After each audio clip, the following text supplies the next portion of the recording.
All right, so news just broke that Shakur Stevenson versus Oscar Valdez is looking like it's going to be April 30th in Las Vegas at the MGM.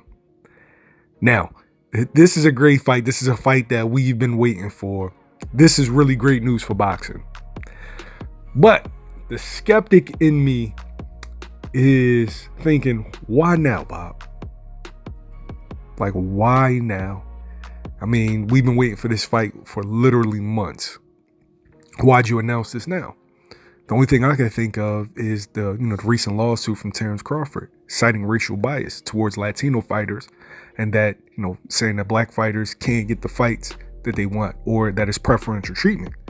So all of a sudden you make a big fight with one of your black fighters. That's kind of been the narrative around him. I mean, it's a brilliant move because you are facing with a lawsuit, and who wants to give up unnecessary money? Like, my understanding is that's between them two. You got guys that are taking stances on both sides. We don't know what happened. We don't know what happens in Top Rank. We don't know what happens behind closed doors. So we'll let them just settle that in court. But I'm not going to sit here and act like racial bias doesn't exist. Racial bias exists across the board, just like racism exists. So that situation will work out how it works out. But as far as this fight goes, this is a really good fight. Shakur Stevenson, he needs this. And Oscar Valdez, he needs a redemption. Because first off, we felt like he lost his last fight. He tests hot.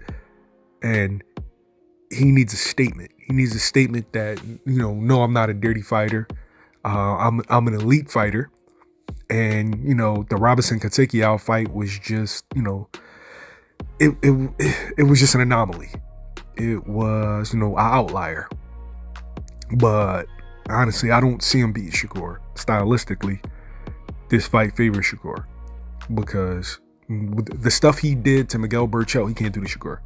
And I'm not sure if he's really adept at walking forward, making a guy like Shakur miss and, beating his body up. So, unless he has that in their arsenal and I just haven't seen it yet, then, I'm favoring Shakur probably 8 rounds to 4, 9 rounds to 3. He fights so safe that it's really hard to put him in a position where, it's going to be dangerous. But I don't think that this is an easy fight. I just, based off of their last performances, I'm favoring Shakur Stevenson. But I think Oscar Valdez does have what it takes to possibly beat him if he does certain things, right? Like, he has to make things really, really uncomfortable for that kid, because that kid is used to being the dictator in the ring. Oh, we're going to keep this at mid to long range pace. I'm not going to allow you to get too close. And, I'm just going to do what I do. Nah, man, you got to punch him on the neck, shoulders, the hip, all that. Like, you have to make it a war. And we're going to see if Oscar Valdez can make it a war. I mean, one thing that we can say about Eddie Reynoso, he can come up with a good game plan. So I'm looking forward to the fight. Hopefully, I'll go. And yeah, hope nothing happens, no COVID, nothing like that. But, shouts out to Bob for making this fight. You let me know in the comments who you favor and who should the winner fight next. Don't forget to like, share, and subscribe. YSM Sports Media. We out.